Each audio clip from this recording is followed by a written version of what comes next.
there's a crew covering all Elite Wrestling, bringing you the news. It's Sunday Night Raw, gonna rock your world. Tune into the podcast, let the chaos unfurl. The energy's electric, the passion's on fire. Kicking out podcasts, taking higher. What is going on, KOP Nation? It's Sunday, March 10th, 2024. Brand new episode of the Kicking Out Podcast, streaming live on the Kicking Out Podcast Facebook page, X channel, and YouTube channel. If you haven't already, hit that like button, hit that follow button, hit that subscribe button, hit that notification bell on YouTube so you get notified every time we go live every Sunday with a new episode. And if you're listening on your favorite audio podcast platform, give us that 5-star rating, interview, and make sure you're subscribed to our podcast, because I don't know about you guys, but there's a lot of podcasts I listen to and then I realize I'm not subscribed to it. So make sure you do so. I am still the reigning defending KOP predictions champion after a landslide at Revolution. The guy who got second place, the Sheps. Sunday Fun Day times 3 is lower third says in the house. I haven't changed it in 3 weeks, so I just keep timesing it by 1 or 2. So I had a good one in here, but I had a good one, and we had the guy that came in last. So and the guy who came in last, brunt. The unwise man, Paul Zartman's also in the house. It's good to have all three guys back this week for the first time in a while. Tanner, are you watching WrestleMania like 38 behind you? It's actually Mania 39 from last year. Okay, 39. There was a guy. I thought there was somebody coming out there, but there's nobody there. It's just a black bar. Well, there should be a black bar behind me. He gone. This was Paul's choice. I wanted to put some wrestling on the background on my TV, and Paul said, it's Mania season. I said, okay, what Mania do you want me to play? He said last year's, so there we are. Why not? So you passed the buck to Paul. Like, he literally threw Paul under the bus. Like, there goes Paul. Yep, pretty much. I am the unwise man, so what do you expect? I mean, well, after my dumbass picks, and I still beat you. Just saying. Hey, sorry, bud. Look, this was the first Revolution that I did not get it right. This was also the first Revolution going into it that I went, I don't care if I win or not. I was just that excited about the show. Oh, okay. That's like going, I don't care what we have for lunch, but man, I hope we have pizza at the school lunch. I don't care. That's only on Fridays. But you weren't here last week, but you can ask Tanner. I said it a couple different times. I don't care what the actual outcome is. All these matches could have gone either way, and I was excited for all of them. Yeah, it was a great pay-per-view. It was a great pay-per-view, and I was hoping we could start off tonight and get everybody's thoughts on Revolution. I almost had a perfect card. FTR screwed it up for me, but I'll still take I'll take the successful title defense, and it'll be on the line again next month. The newest AEW pay-per-view, April 21st, AEW Dynasty down in St. Louis. So it will be on the line again for that. We're going to skip the ROH pay-per-view because let's be honest, none of us really watch ROH on a consistent basis. So, but what did you guys think of Revolution overall? Fantastic show. I was on the edge of my seat from start to finish. There wasn't a match that didn't have my attention apart from the Toni Storm match. And that's because even though the character's great and I love what she's doing, I just am still not a huge Toni fan. She's a brilliant in the ring. She's brilliant on the mic. Not one of my favorites. Something's not clicking with you there? Yeah. No. I thought that match was good, but I had higher expectations for that match just with how great the storytelling was up until the pay-per-view.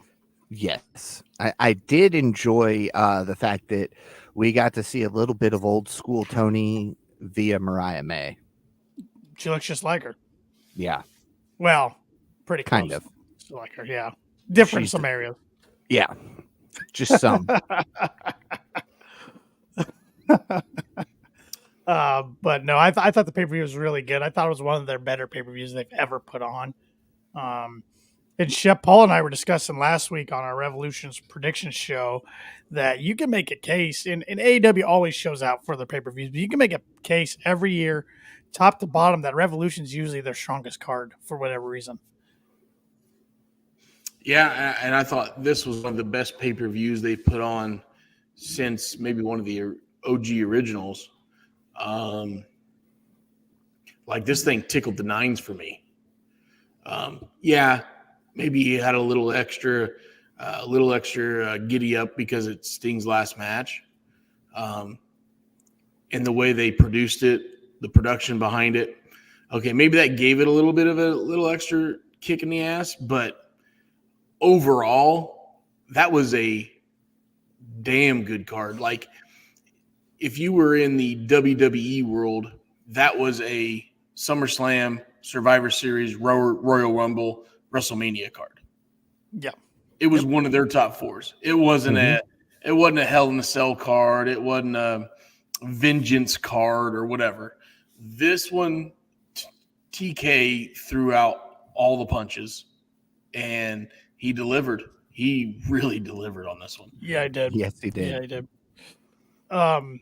Besides Sting's match, the main event, Sting and Darby Allin versus the Young Bucks, which we'll get into here in a bit. What other matches stole your guys' attention, I guess? Well, there's only one. It's Ospreay and Takeshita. I mean, I agree. Stupid. I think Tanner. I think Tanner was on the horn of the KOP Twitter, and I think in the middle of that match, you just said, "This is wrestling," or something like that, right? Yeah. Mm-hmm. Yeah. Mm-hmm. It was absolutely stupid of a match. Like that match.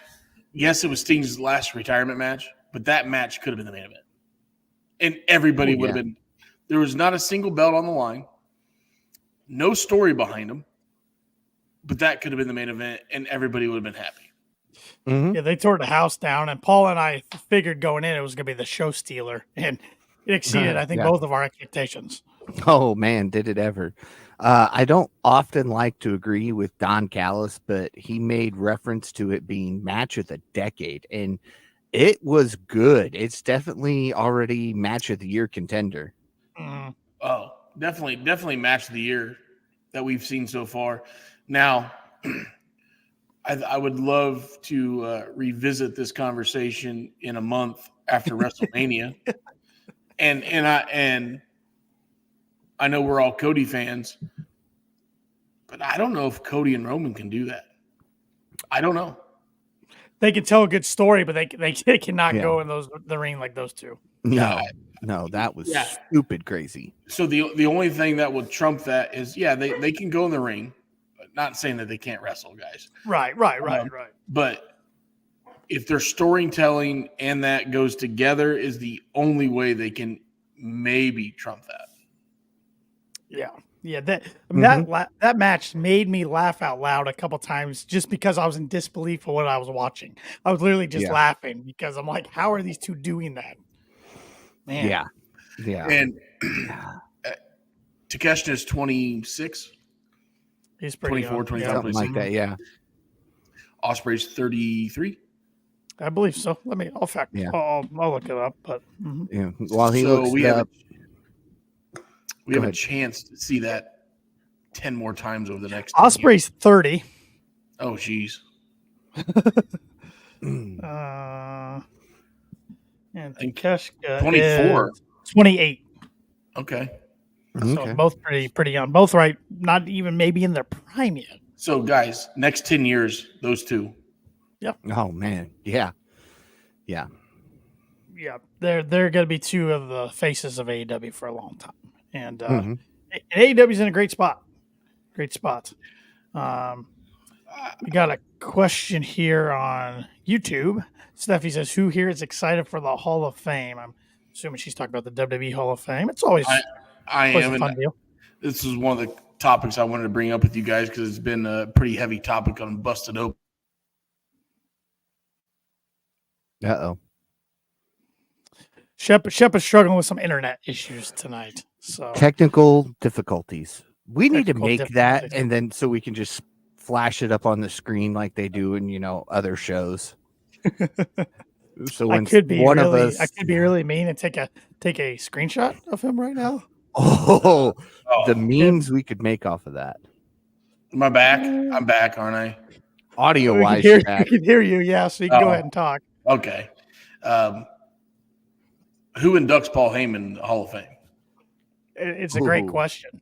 It won't be Brock Lesnar. It will not be Brock Lesnar. It's not going to be CM Punk. So It's got to be somebody ECW, right? Well, hear me out. Hear me out. There was so many different phases of Paul, right? Mm-hmm. He got to start in WCW. Well, he was in, I think he was in Memphis and then came to WCW. Then he went to the WCW, ECW, then ECW. How about we have 3 guys from his timeline? A guy back in WCW, which I don't know. The guy that comes to mind is Jim Cornette, but I don't know how much Jim Cornette was in WCW at the time. ECW, Tommy Dreamer. Okay. WWF either have CM Punk, Stone Cold Steve Austin. I think you can have a trio. I think you have to put this guy on a pedestal and give him that acknowledgement. There you go. Acknowledge me, right? And Stone Cold could make sense because he was with Heyman all 3 promotions. He was, and there would be no Stone Cold Steve Austin if there was no Paul Heyman in ECW. And Stone Cold got fired, I think, by letter UPS or something, right? Or a voicemail. Not a voicemail back then. It was on his voice recorder. There was no voicemail. Hey, wasn't it Bischoff in like a FedEx envelope or something? I think it was Bischoff in a UPS FedEx envelope. Yeah. And then Paul calls Steve and says, I got a television show. You got a grievance. Let's put it together. And look what happened. So there's no Stone Cold Steve Austin without Paul Heyman. Correct. Very true. If you're only going to have one guy, Stone Cold it is. But I think you got to have a Tommy Dreamer because Tommy Dreamer has been on many shows and asked like what he thought of Paul Heyman, and he's broken down. Paul Heyman's like a second father, I feel like, to Tommy Dreamer. I think you got to have Tommy involved. Austin, Tommy, maybe somebody from WCW. If not, throw a Bully Ray in there. Bully Ray used to freaking pack T-shirts. If you ever bought an ECW T-shirt, it was probably packed by Bully Ray. I don't know. I think there's got to be multiple guys on there. Yeah. I don't think Rob Van Dam will be one, even though he was a face of ECW, just because of his ties with AEW right now. I agree with that. I agree. And Tommy and Bully are heavily involved with TNA. Right. But we know they can work with WWE together a little bit. Yeah, a little bit from time to time. But I think it's an amazing induction. I'm guessing that'll be the main event of the inductions. Will be Paul Heyman. He'll be the last one. Oh, absolutely. Yep. And I'm glad she brought this up because this was something I was going to save for later on in the pod, but I'll bring it up now because why not just go down rabbit holes? Why we're still trying to recap Revolution a little bit. But how long? Is that what we're doing?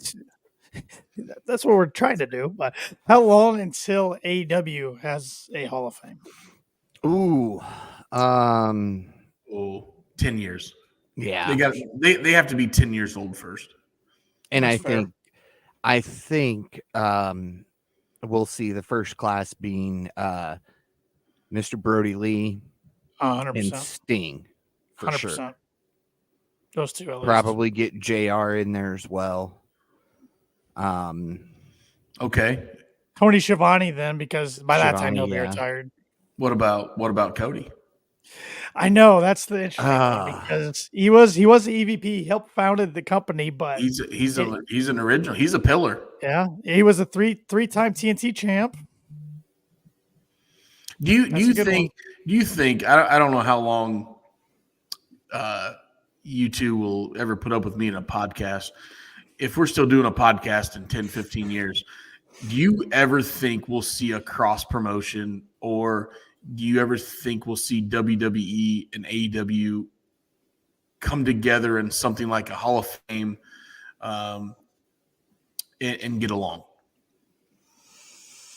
Ooh.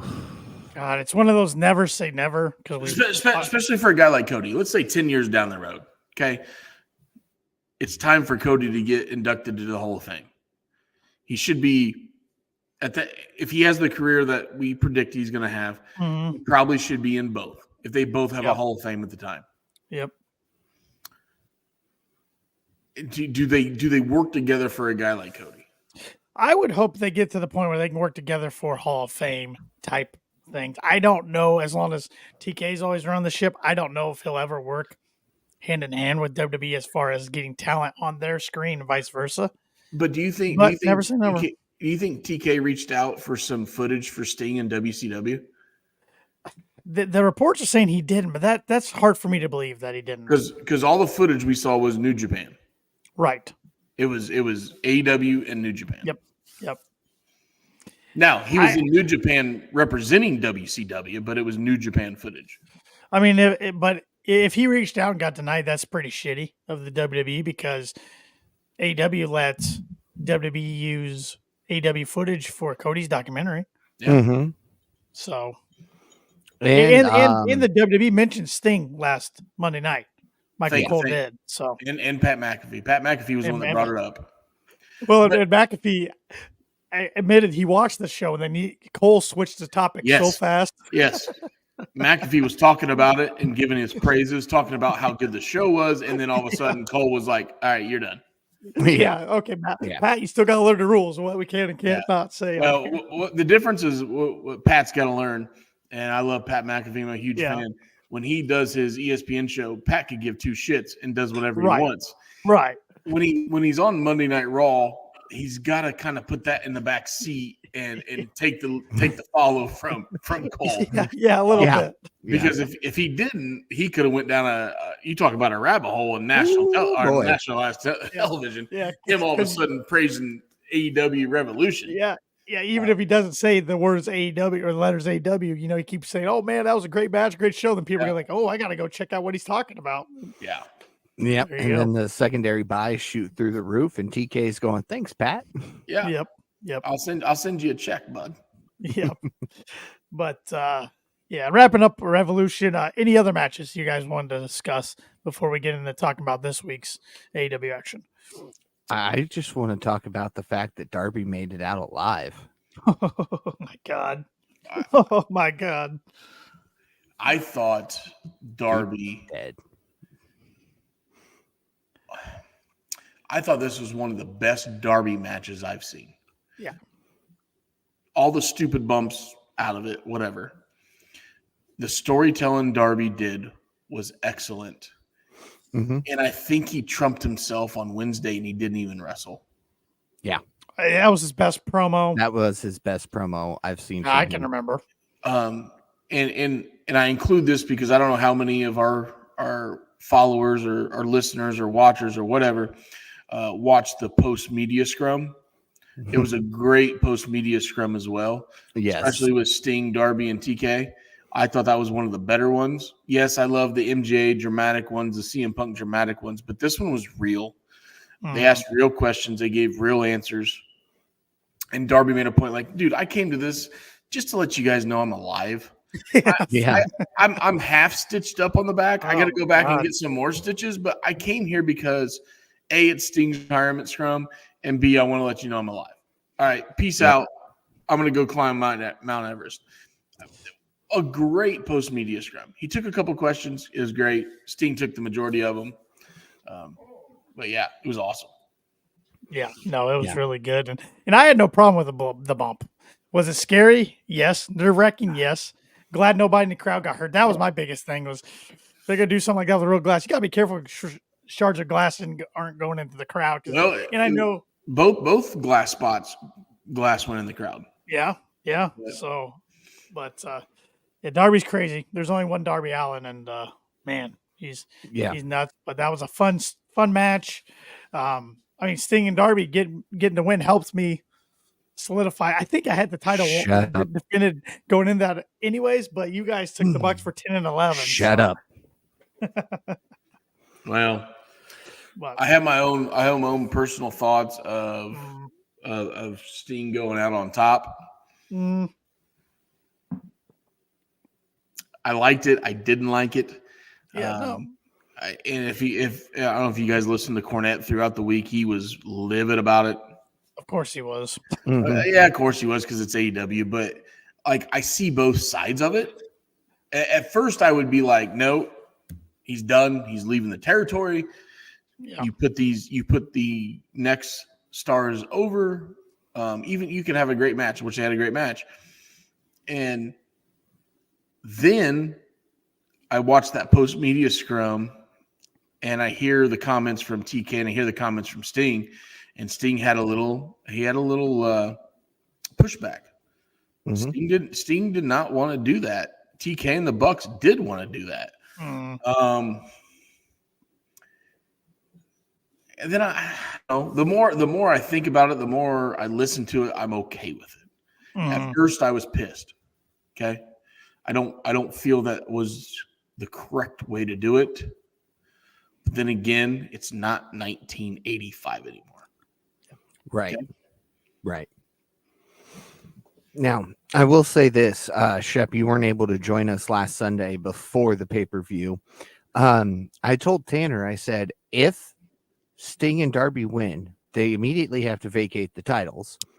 This would be a good way to get a new design in on the belts. Give us a new set of belts. That way you say, those are the belts that retired with Sting when he retired. Here's what you're fighting for now. I don't disagree with that. I think it's a great idea. I don't think the AEW tag titles have a great design anyways. They don't stand out. They just look like a gold plating that says AEW on it. Yeah. So, yeah, 100% agree with that. And just to let you know, when you guys did that podcast last week, I was my second screwdriver deep on the second tee. I had a little golf tournament. I had to play a little 80-year-old. One of my this is you guys are gonna laugh at me, but one of my good friends that lives down by my parents in Florida, I have become really good friends with me. It was his 80th birthday, and when him and I get together, it's debauchery. Which let's just say by the third hole, we had the cart girl in the woods taking fireball shots with us. And he was all about it, and there was 16 of us, and he made sure that him and I were in the same group together, and it was his 80th birthday, and we played some golf, and we drank, and we drank a little bit more, and then I got back to the house and got the kids to bed and started watching Revolution, and made another toddy because that's exactly what I needed at the time. Vacation. And I think I made it through the third match until I woke up and realized Sting was in the ring with confetti and all that shit. I'm like, oh, I just passed out and slept through the shit. So I had it took me about 3 days to rewatch the whole pay-per-view and see everything. But that was my Sunday, just to let you guys know. One more match I wanted you guys thought. Well, I mean, we could talk about a couple of them. I mean, the world title was good. Good triple threat. We could dedicate this whole podcast to Revolution. I know we could, but we have a lot to discuss from this week. But do we? World title? Yes, we do. Dynamite was damn good, guys. Yeah, it was damn good. Yeah, and I got nothing but time. I'm empty beer. Yeah, what beer did you put in there? I never got to ask you. What were you drinking? It was an HPV. Okay. HPV, high performance beer. I cannot find that vodka that Cody has sponsored now. Wheatley vodka, whatever. It is. I will look for you this week. Yeah, look in the big fancy town you live in. Oh yeah, real fancy.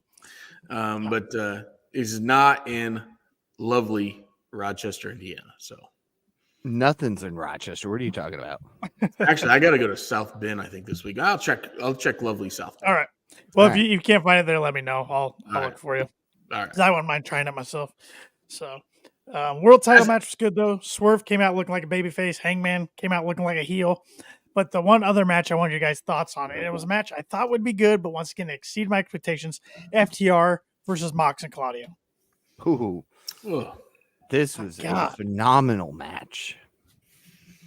When you talk about guys who are used to wrestling versus guys who are used to dominating, you put the four of them together and the chemistry was there. Nothing felt off in this match. I have nothing bad to say about this match. I thought it was a classic tag team match. Very stiff, sorry. Very hard hitting. And the storytelling in the match, even though those guys didn't really have much of a background storytelling, this has only happened over the last week or two. I still feel like these guys could put on a best of 7 series and we'd bite, hook, line, and sinker. Mm-hmm. Dax is literally, I think after all this is said and done, Dax is still one of my favorite professional wrestlers right now. And he is so good. Cash, not taking anything away from him, okay? Cash is great. And then Mox and Claudio fed into those guys. It was if you were a chef, you would have right there. Yeah, it was one of their better tag team matches they've put on in a long time. And that's saying something because they got a good tag division. Yeah. Great tag. And there was not even a belt close in proximity. We didn't even talk about it. No, that's the best part. Some of the best matches out of this pay-per-view had no gold on the line whatsoever. And you know what? And we enjoyed them. And that has been the biggest critique of AEW is there's no storytelling. There's no backgrounds. Look, it took a little while. They were a fresh company. Now all of a sudden the shit's clicking. It's starting to flow. And we get some matches that make sense, even though there's not a belt, within 10 feet of you. Okay. So all those naysayers.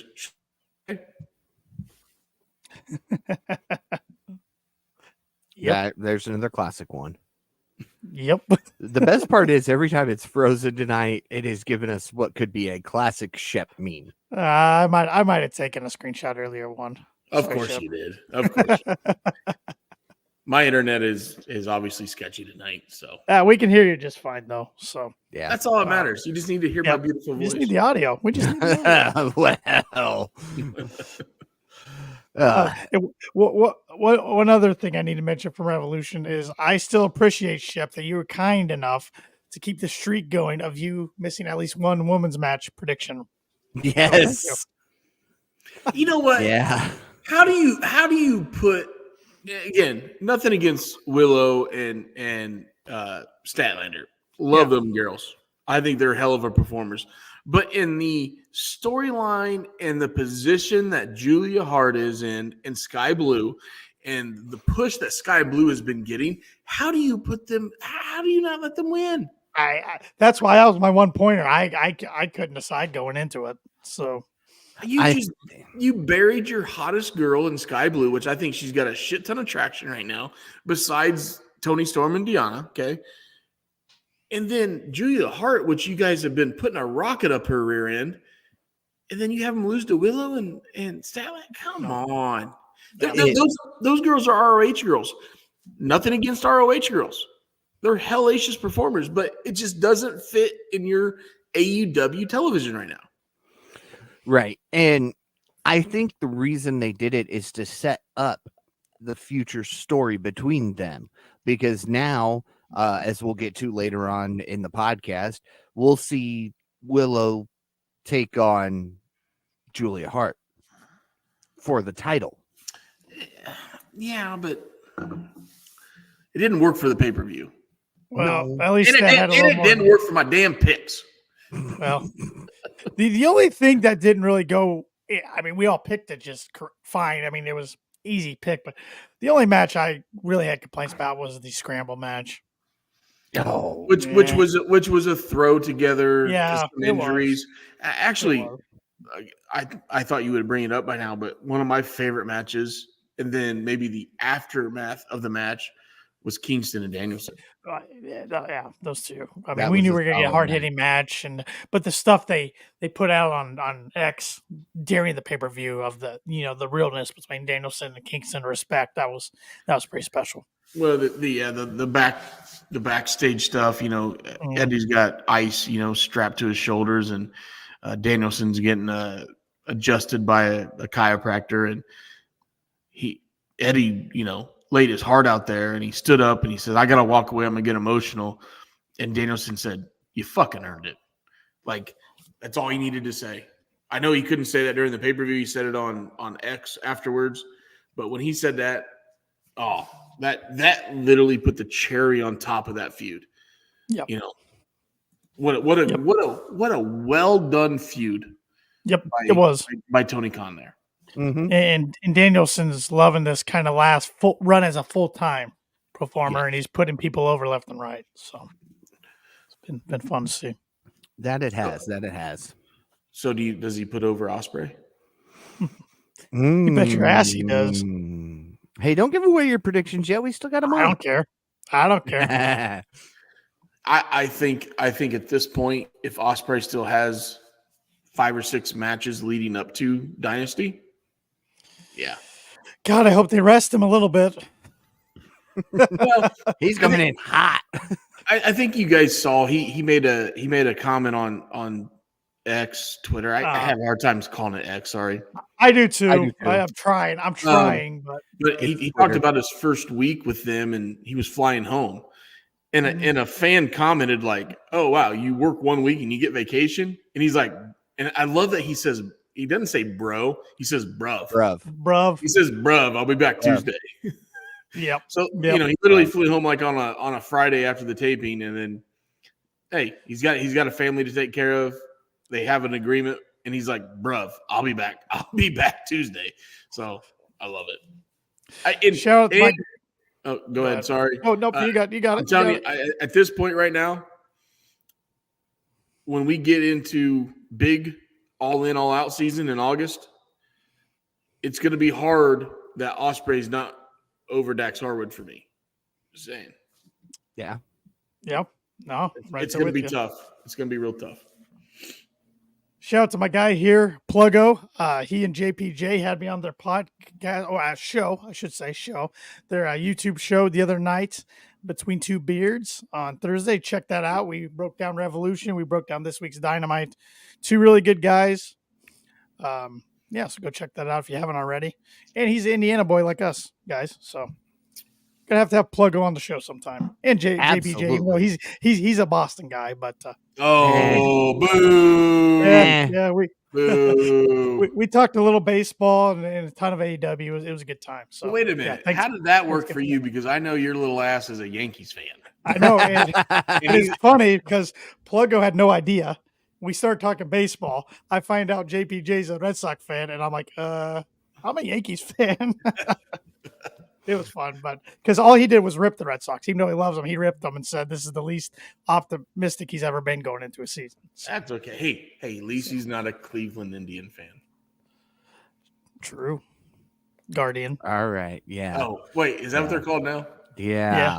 Mm-hmm. I'll remember that, Shep. Hey, my Cubs. Who'd they win the World Series against? Hey, I'm a Cubs fan. Hell yeah, you're a Cubs fan. That's what we're talking about. Best baseball team in the world. Pluggo's a Cub. What world? Pluggo's a Cub fan too. It's Cub fans everywhere. So yes, I mean, how can like you said, he's a Cubs fan? I mean, he's an Indiana boy, so I mean, I guess he could have been a White Sox fan, but he could have been a Cleveland fan. Hey, Pluggo, if you're watching, obviously tell me you love a cold old style, right? 100 years. Yep. Uh-huh. Paul, your time will come eventually. Don't worry. Yeah, it will. It will. I mean, you're going to change your team name like 17 times until you. Yeah, win. that's true. That's true. Yeah, you'll get it. You'll get it. I promise. Look, none of the fans are happy about that. Okay. Yeah. If they were going to either change it, why not go old school and go with spiders? They were the spiders before that, they were. that's the what I Indians. wanted to see. That's why I thought that'd been cool too. That logo would have been cool. I 100% agree. Pluggo answering your question there, Shep. Back when he was drinking, yes, he did. Nothing better at the ballpark. I can appreciate that. Yep. But you boys ready to talk some Dynamite? Dynamite. Did that happen this week? Damn good. Yeah, it show. did. Damn It was good. a rebrand or Yes. what do you call it? New season. New season. Hey, hold on. I'm laughing right now because over Tanner's shoulder is Titus O'Neil in a pink shirt and a blue scarf, and he's a big son of a bitch. And all I can see that over Tanner's shoulder. Sorry, they changed it now. All right, let's go. Oh, that's funny. I was distracted. That's all right. Yes, if anybody's watching live on our YouTube or X or Facebook, I wanted to put some wrestling on TV, so I got on the Peacock. Paul's like, "Hey, it's Mania season." I'm like, "Okay, Paul, then what Mania am I put on?" He chose last year. It's Paul's fault. Well, okay. Whoa. I said last year. Are you on night 1 or night 2? 2. See, we can get Shep fired up this way. We can get everybody fired up. What a shitty show. I am only here to fire up Shep. Chef. You think I'd look good in a chef hat, don't you? I get me some of them knives. I go. Oh my god! All right. Wow. Oh, fried rice. You want some fried rice or not? Oh, the like fried rice, the chicken fried rice. You better change the subject, Tanner.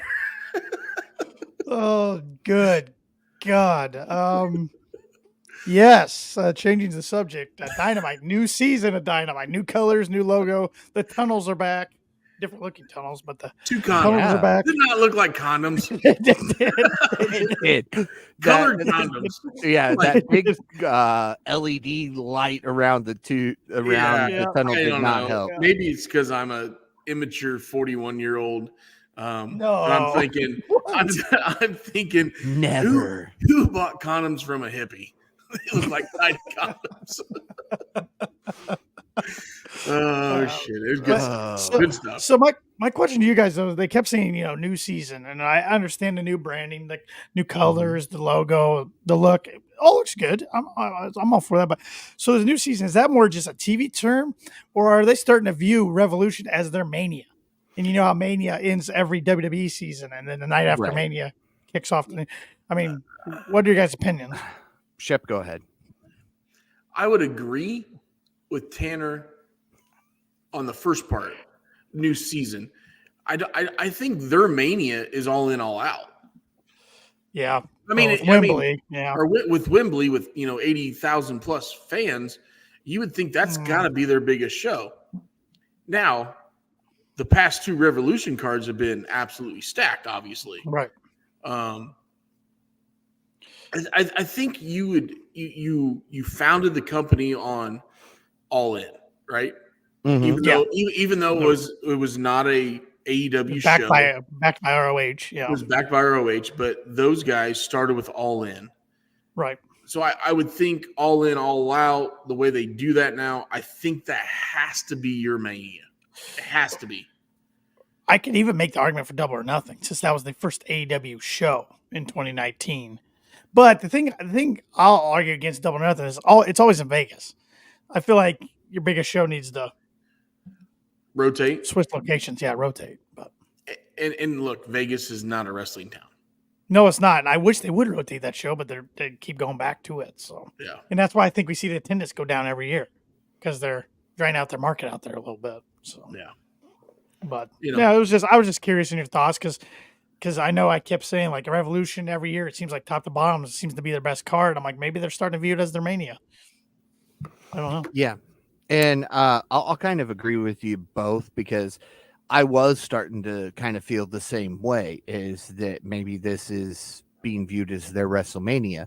But then the more I thought about it as the last half of the week has gone on, I was really thinking about the fact that this would kind of be the spring launch for shows to come back around this time. Right. So I think it might be more of that TV term. Right. And it's interesting you were talking about with spring TV. We're going to see a lot of taped collisions coming up because of the NCAA tournament Yeah. about to start. So that's why we're going to see a lot of that's like this week's was taped collision, which I don't really know why this week's was taped. I don't remember. But yeah, so next few weeks we'll see some taped collisions, but it's all good. So some guys in shorts can dribble a ball down the court.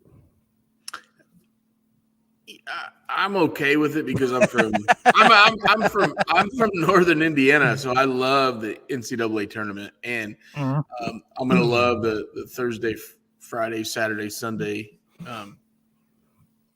all day basketball. Beverages and bet degenerately like I do, so I'm okay with it. The problem I have with it is it'll be hard for me not to click the spoiler button, which I've already talked about this before. I love to click that spoiler button because it's right there. It's just like poking at you. I know. It's like, Shep, click me, Shep, click me. Yes. It's like a – never mind. I won't talk about her. Mother I Wayne. almost baited him. It's like, Mother Wayne, how you doing? You ordered your Mother Wayne shirt yet, by the way? ShopAEW.com? I have not. I need to. I look, I'm coming back from vacation, and vacation was rough. Vacation was a bunch of golf, a bunch of beaches, and a bunch of degenerate. Sounds real rough. A bunch of degenerate drinking. So I'm trying to get back to like normal life, like waiting until 8 o'clock at night to have a cocktail, because on vacation it's acceptable, right? Like.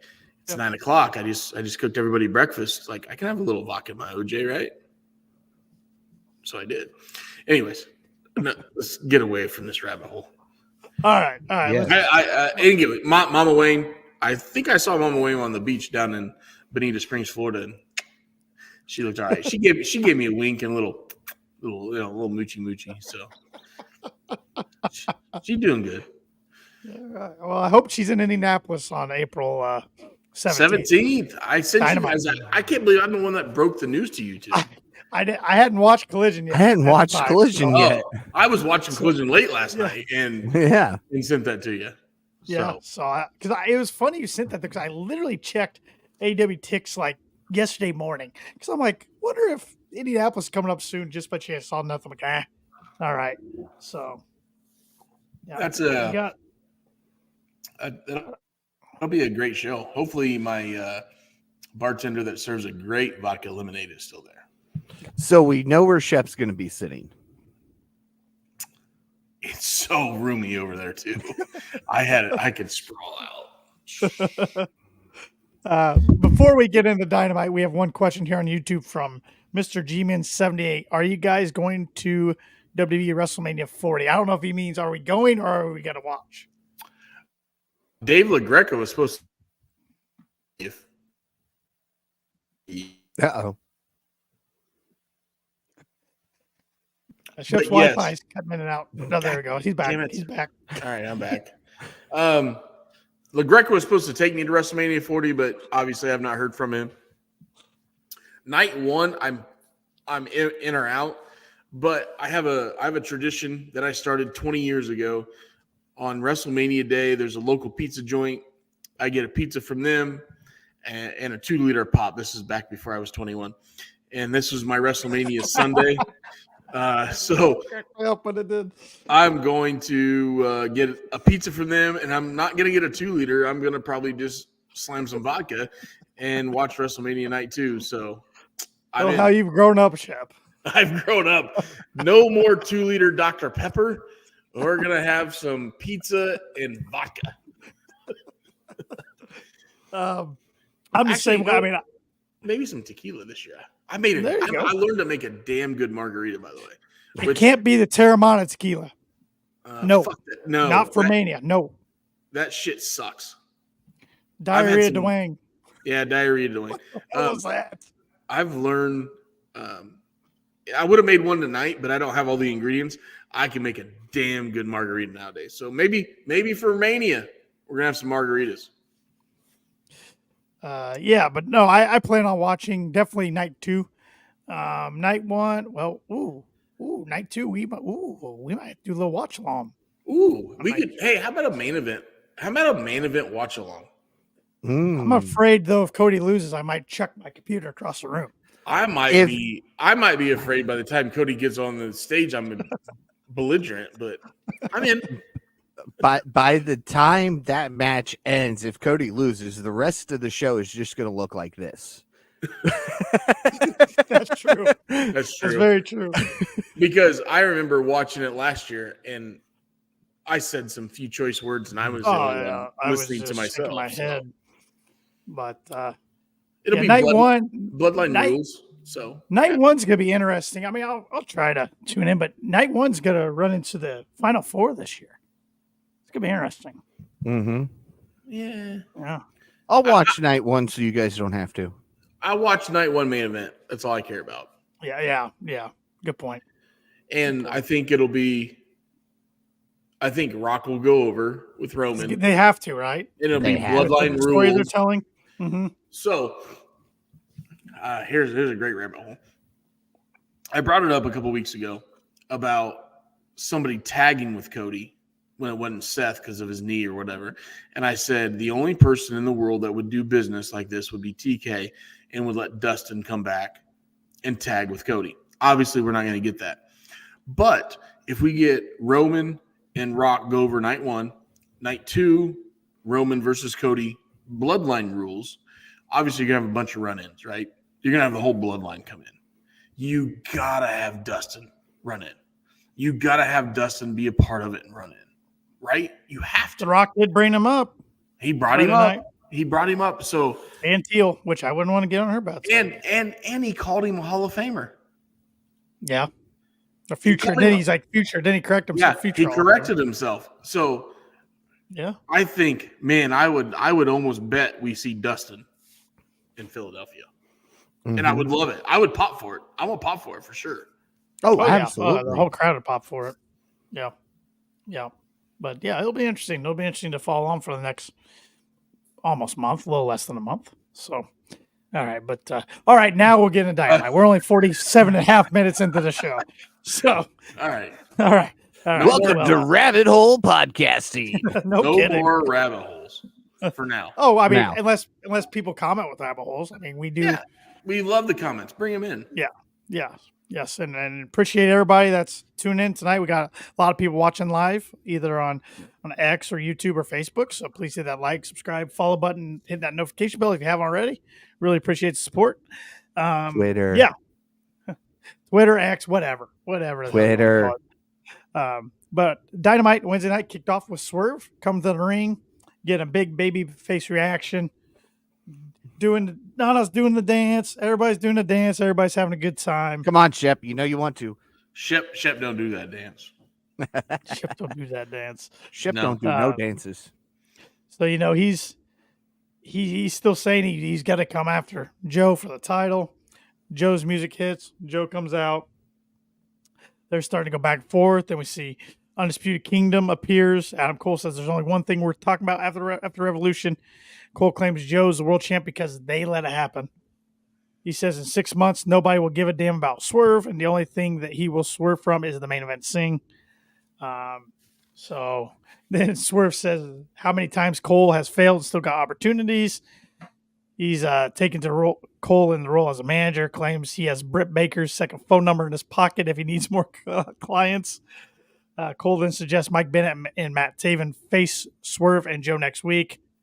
Swerve wants it tonight, and Shivani says he's heard from Tony Khan. Match is happening now. So we got Samoa Joe and Swerve versus the ROH Tag Champions Matt Taven and Mike Bennett. Of course, Joe and Swerve go over in this match, but I thought it was a fine match. It was pretty quick for an opening match, but I thought it was good.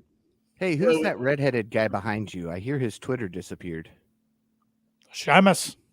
Oh yeah, this is Sheamus and McIntyre and Gunther. This is a crazy match. They beat the living shit out of each other. Yes, they did. Yeah. Gunther. Back to the match on Dynamite.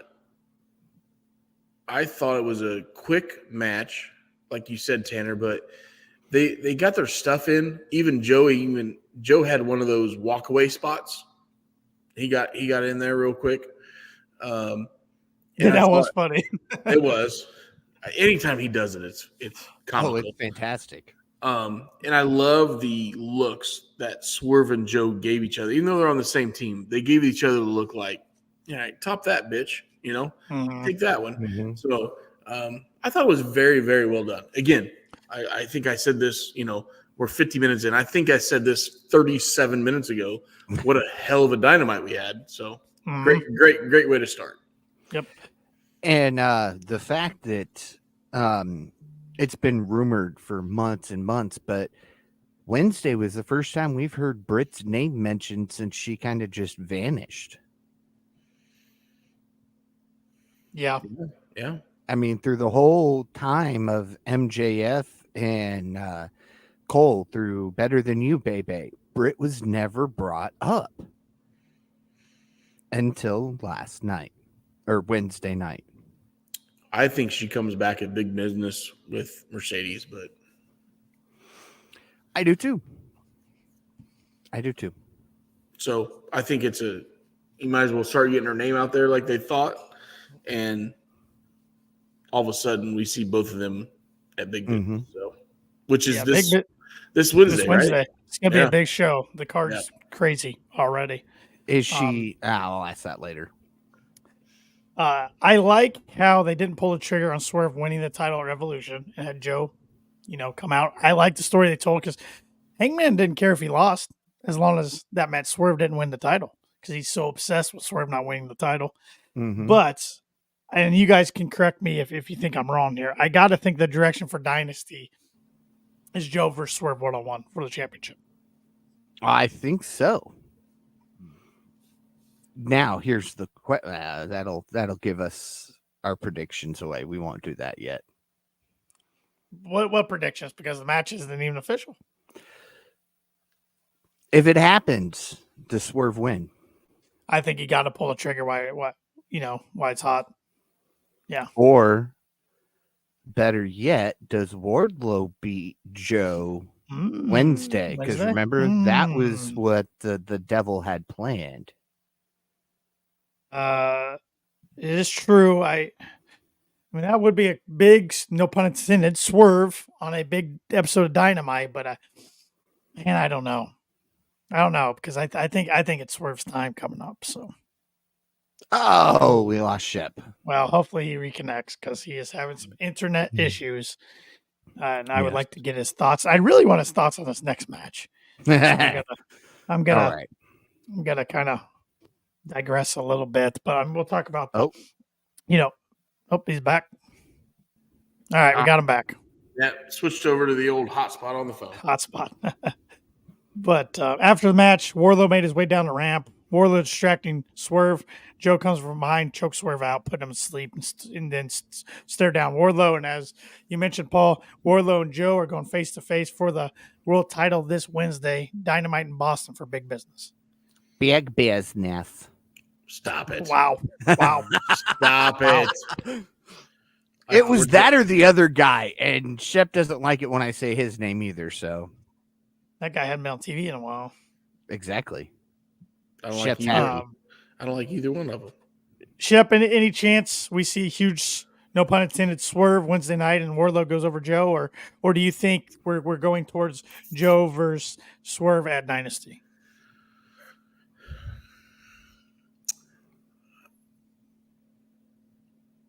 Man, I want to see Swerve and Joe in Dynasty. Okay. Yeah. Okay. But I'm almost. I was a Warlord fan. Yep. There's only so many times they could send a rocket up his ass and then kill it. They're doing it right now. And if he somehow goes over Joe, supposedly he's supposed to hand the title to Adam Cole, who's in a walking boot, right? Mm-hmm. So there's two things that could happen. He could win.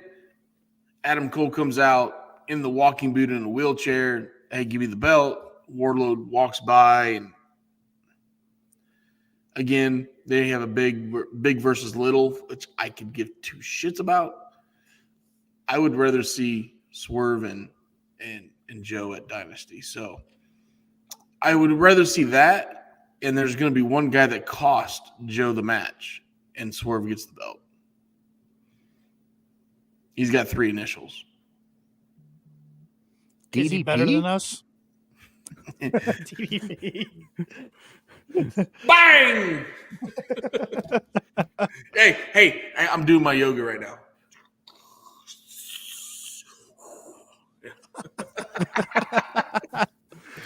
Yeah. Oh no, man. I'm just throwing it out there. So honestly, I like Warlord, but he does not fit in the picture right now. There's too many guys up there. Okay. Yeah. So and here's my kind of bold prediction for Wednesday night. Joe will win, but someone from the what are they? The Undisputed Kingdom? Yeah. Will cost Wardlow the match. Unintentionally, of course.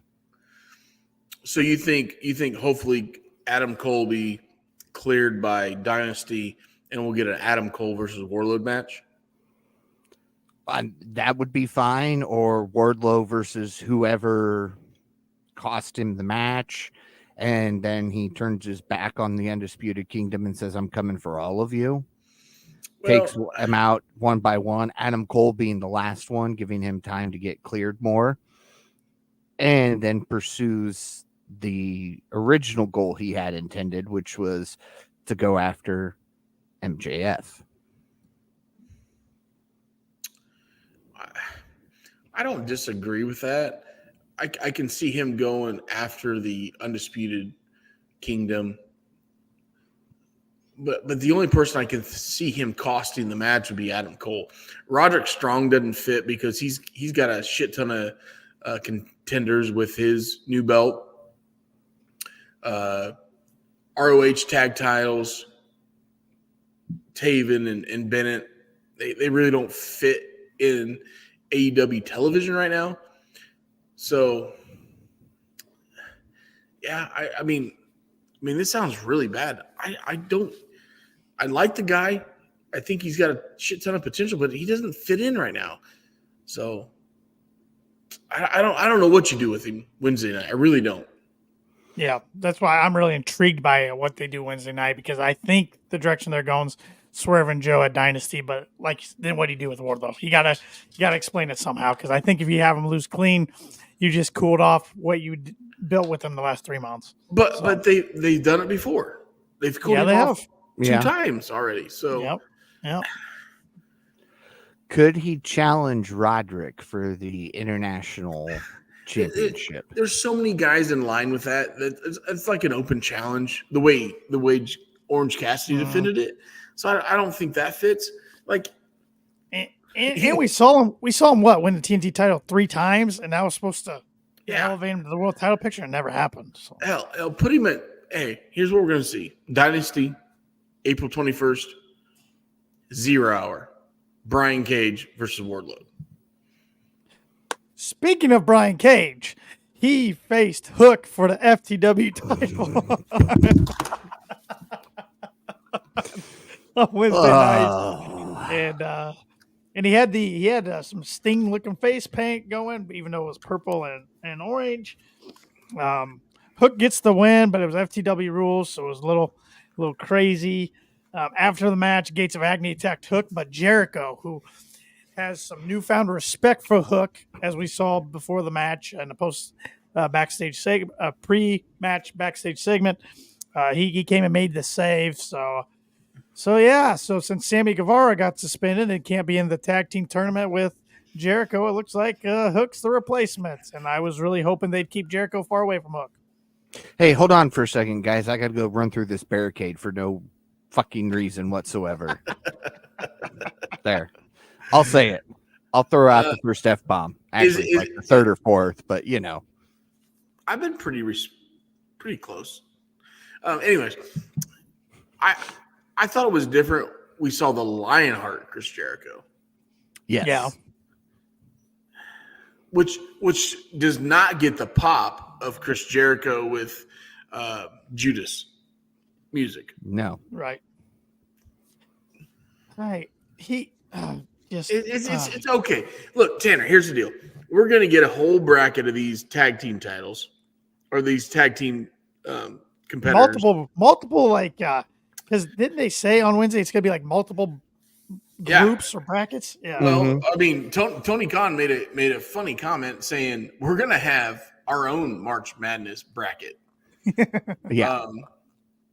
So I think you're gonna get some really odd pairings, Yeah, some right. ROH teams, and I think you're gonna have a really big bracket going into this tag team. Dark Order. Jesus. Yeah. Well, Evil Uno got killed by Gore the other night. You see that? You guys watch? Anybody know who Gore is or Guar or whatever that? The metal band. Yeah. They slit his throat on stage. I did not see that. That's They did, and it was funny because this guy Evil Uno comes out with this big like club, and this guy comes up and hits him and puts this fake sword. It's like you can tell it's foam, and he's got this blood packet, and he like makes sure obviously he's a metal rock band, not a professional wrestler, so he doesn't hide the shit as well. And he squeezes this blood packet, and it goes like down the left side of the sword, and the sword goes this way, and like it's great. But yeah, Evil Uno died on a stage, so I don't even know if he's alive yet.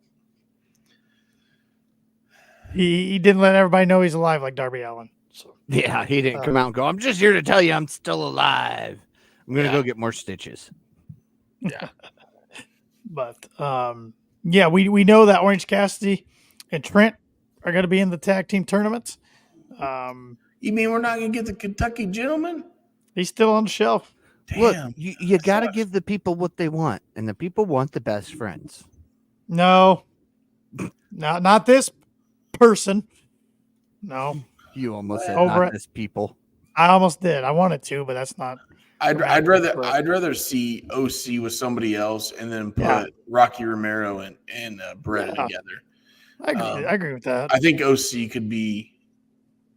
Why couldn't we have put Hook with OC? They got a relationship. It's better than Jericho. I'm so tired of Chris Jericho. I'm sorry. He's stale for me. He is Go stale. back. He played with Fozzy for like 3 weeks. It was awesome. He wasn't on TV. It was cool. Like I think he's about as away for stale a as. while. I bet he's as stale as his hair right now. Like I feel like if you get a match close to Jericho's hair right now, it'll go. It looks bad. I mean, Oh. I respect Jericho for what he's done for the business. He's a legend. He was the first AEW World Champion when they really needed some to put some respect on the company.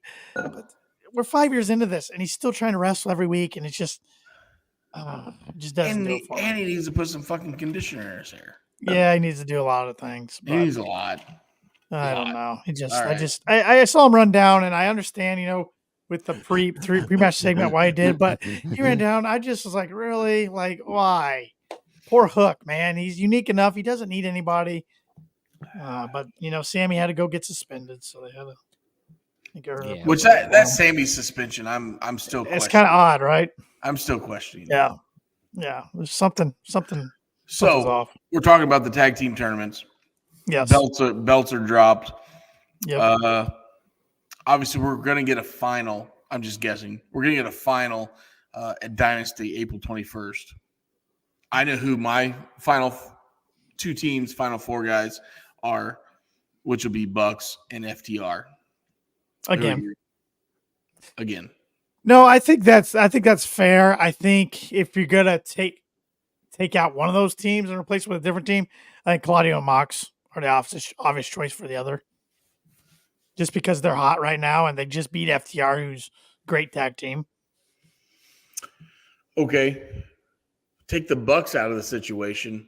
With Okada coming in, do they go after the Trios belts? Trios belts are worthless right now. So they need to do something with it. Yeah, I think putting it on the new Elite would be beneficial. But I'm going to save my comment for when we get that part of the show.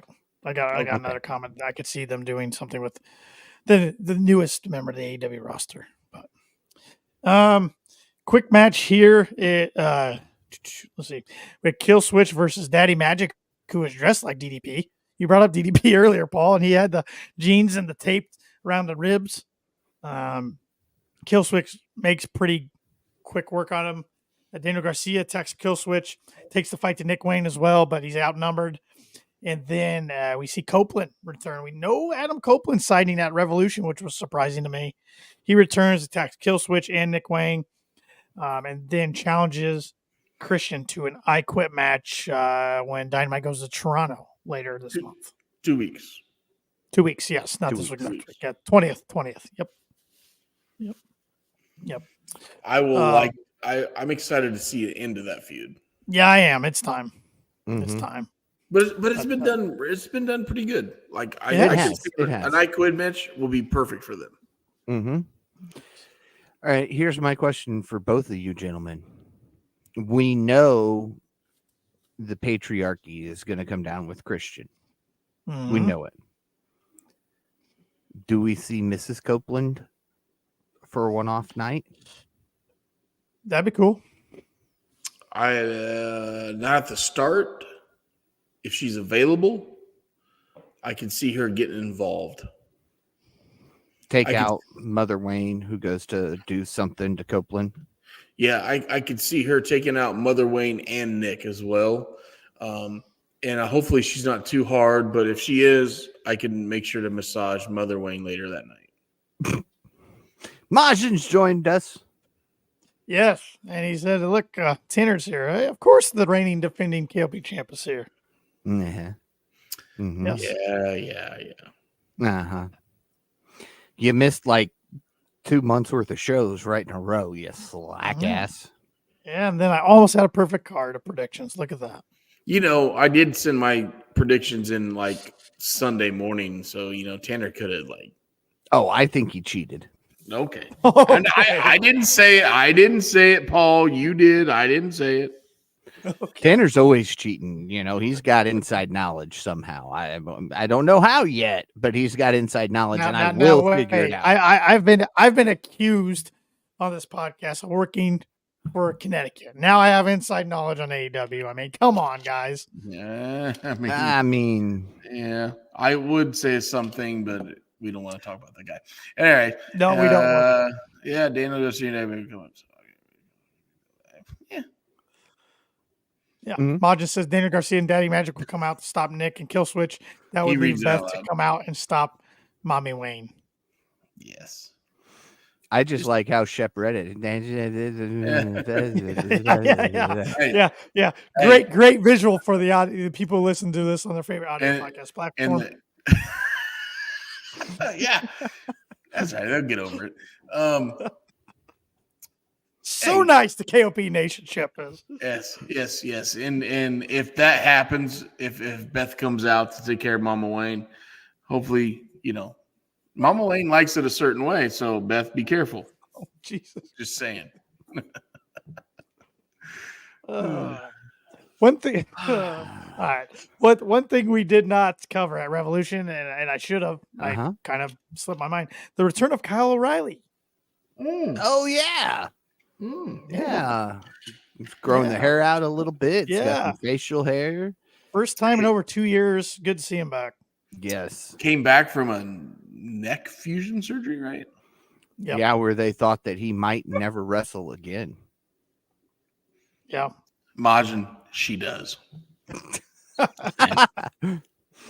For those listening, I'm sorry. You needed to see the comment that popped up on the Yeah, screen. go subscribe to our YouTube channel. Yes. Just say you it. Just say Yeah. it. Just Hey. say it. Hey, Majin, it's one of these like, oh yeah, there you go. Oh my god. This is why you guys need me here to keep us back on track here. Yeah. That's true. Sure. Majin said Kyle O'Reilly's almost got the AJ Styles soccer mom haircut. Yes. Yes, it's getting there. But what do you guys think about Kyle O'Reilly and Roger Strong and them trying to recruit him to the Undisputed Kingdom, but so far Kyle's like, I got to do it myself. I like Kyle O'Reilly. I think Yes. he's a hell of a performer. I think he can stand alone without a faction. Oh yeah, he doesn't need a faction at this point. You know, if you're gonna say anything weak about him, it's on the mic, and sometimes those guys cannot stand alone because they're weak on the mic. So, but you could never doubt his in-ring work. Oh, absolutely. Absolutely. Yeah. 100%. Up next, we got this teased earlier. And I loved how they did it, which they were backstage and acting just like Tony Khan. They said, the Young Bucks said they had 2 huge announcements to make in the ring. And it just, their roles as Thank you EVPs. for coming. Yeah, it's just fantastic. They're trolling everybody left and right. They kick Shivani out of the ring. They say Sting and Darby Allin cheated by bringing in his old friends and his sons, and which that whole 3-match package with Sting was unbelievable. Oh, man. The whole vignette of him in the movie theater, seeing his old highlights, saying it's showtime for the last time. The son's coming out as Surfer Sting, Wolfpack Sting, Seek and Destroy by Metallica coming on. That was just, couldn't do it any better. The whole Sting retirement was, I think, the best. I think it was probably the best wrestler retirement I've seen as far as planning from start to finish in 3 or 4 months in advance. It was really well done. Surfer Sting was my favorite Sting growing up. Yeah. So, seeing his one son come out, and at the first, when that music played and that came out, I'm like, holy shit, Sting. Right? I almost, like, for a second there, I'm like, holy shit, Sting went back. Yeah. Then the camera came in. I'm like, oh, that's his son. Okay. I get it. Okay. Yeah. But I love that he incorporated his sons, because his sons got beat up by the Bucks, and it's storytelling. Yeah. Good storytelling. And his one son said, hey, look, I for a month I worked out to get this physique. Like he tried. So, and those the splashes they did were good. Oh, those are great. Steven, the smaller one of the two, one was that Wolfpack thing. He was a tight end at the University of Kentucky. Yeah. Just a couple years ago. So, yeah, he's very athletic. You know what they say about people that play for Kentucky, right? No, they say a lot of things. Yeah, okay. Well, maybe we shouldn't say it on this podcast because it's probably not. Okay, let's move on. We know Tony Khan listens. Yeah. He does. Is saying that he's told that AEW doesn't tell stories. They're getting there, boy. They're getting there, man. They're working on it. Getting there. So the Bucks say they're entering the tag team tournament. Matt says they have some housekeeping to take care of. That includes 2 of their friends. However, they're EVPs, so they have to make some hard choices. They reveal that Hangman crossed the line by putting his hands on 2 officials, so he's suspended from the Elite without pay. He from the Elite? From the Elite. He gave my boy a black eye, by the way. Yes, he did. He gave him a black eye.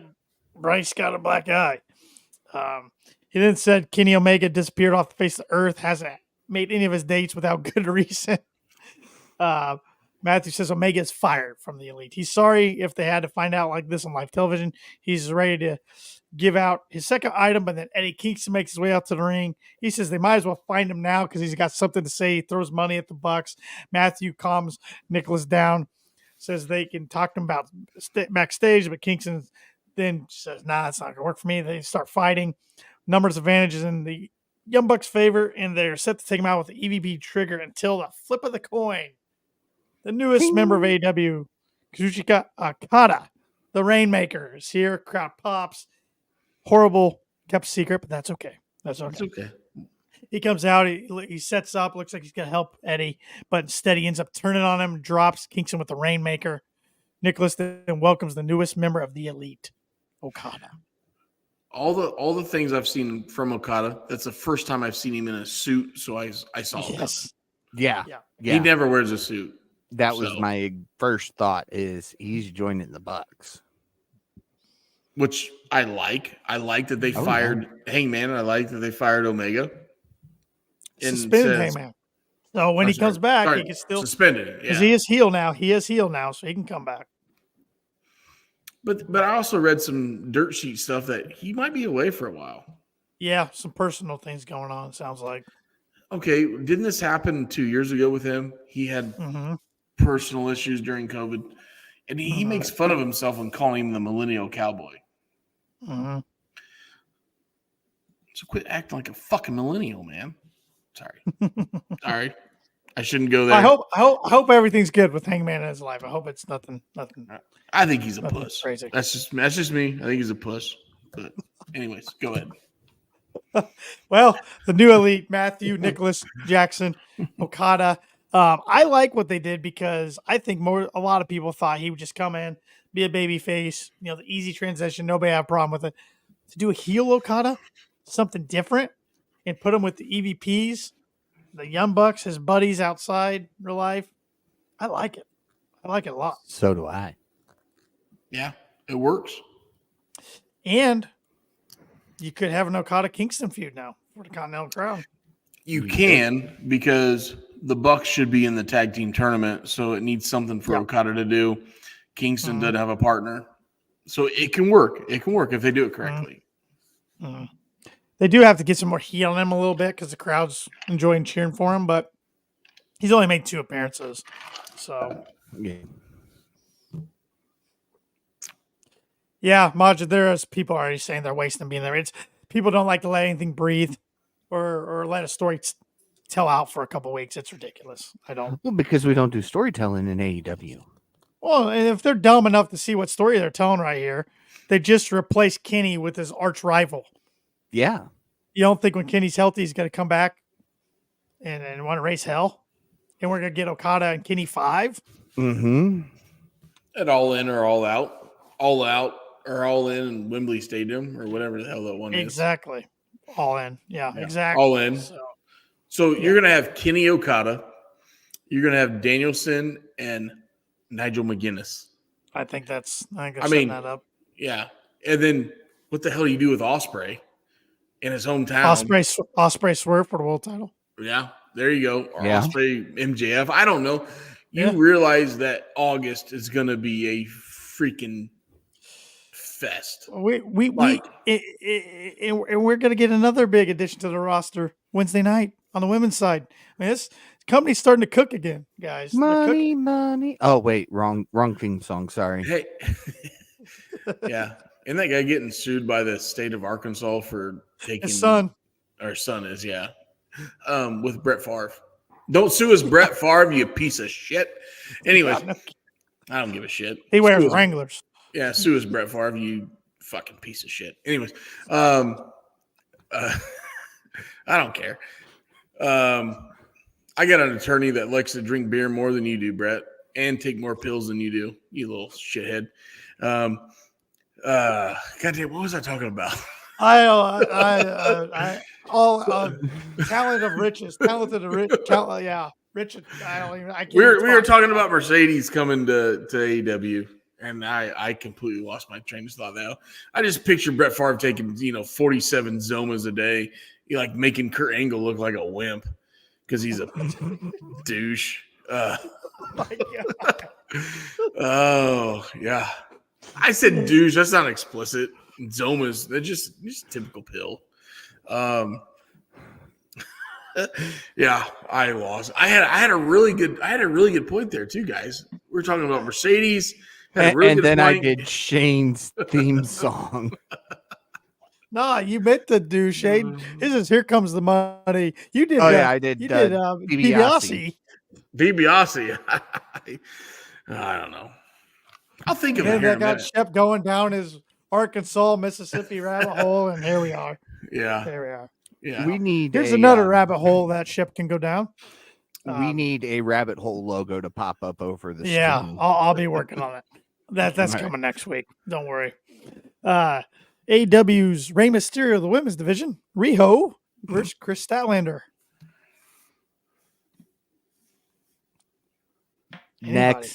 Anybody comments? Next.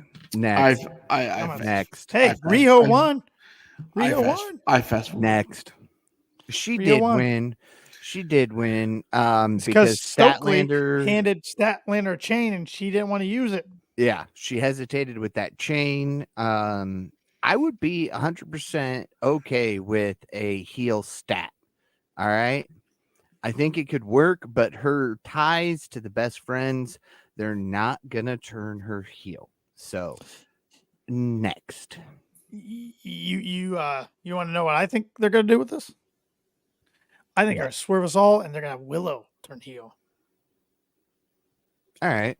Willow's bubbly, happy, positive. Nobody see it coming. And the new addition coming in, Mercedes, her and Willow have some history. All right. Possible opponent down the line. Does Mercedes come in as a face, you think? Yes, and I think she faces Serena Deeb off the bat. I agree, Steffi. No one likes Riho.